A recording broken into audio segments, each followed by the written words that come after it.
দিনের প্রথমার্ধে রাজধানী ঢাকা ও আশেপাশের এলাকায় হালকা থেকে মাঝারি ধরনের বৃষ্টির আভাস দিয়েছে আবহাওয়া অধিদপ্তর। একই সঙ্গে দিনের তাপমাত্রাও কমতে পারে।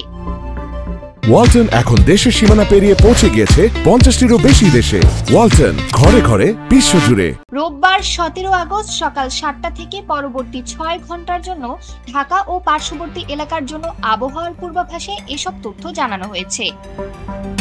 এতে বলা হয়েছে, রাজধানী ঢাকা ও আশেপাশের আকাশ অস্থায়ীভাবে আংশিক মেঘলা থাকতে পারে। একই সঙ্গে হালকা থেকে মাঝারি ধরনের বৃষ্টি ও বজ্রসহ বৃষ্টির সম্ভাবনা রয়েছে।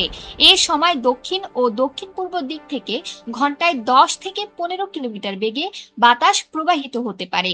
দিনের তাপমাত্রা সাধারণত 1 থেকে 2 ডিগ্রি সেলসিয়াস কমে যেতে পারে। পূর্বাভাসের তথ্য অনুযায়ী আজ সকাল 6টায় ঢাকার তাপমাত্রা রেকর্ড করা হয়েছে 28.4 ডিগ্রি সেলসিয়াস। বাতাসে আর্দ্রতা ছিল 93%। গতকাল শনিবার সর্বোচ্চ তাপমাত্রা ছিল 34.3 ডিগ্রি সেলসিয়াস। আজ সর্বনিম্ন তাপমাত্রা 28.3 ডিগ্রি সেলসিয়াস। এছাড়া গত 24 ঘন্টায় ঢাকায় 2 মিলিমিটার বৃষ্টিপাত রেকর্ড করেছে আবহাওয়া অধিদপ্তর। অন্যদিকে সোমবার 18 আগস্টের মধ্যে আবারও উত্তর পশ্চিম এবং তৎসংলগ্ন পশ্চিম মধ্য বঙ্গোপসাগরে একটি লঘুচাপ সৃষ্টি হতে পারে বলে জানিয়েছে আবহাওয়া অধিদপ্তর।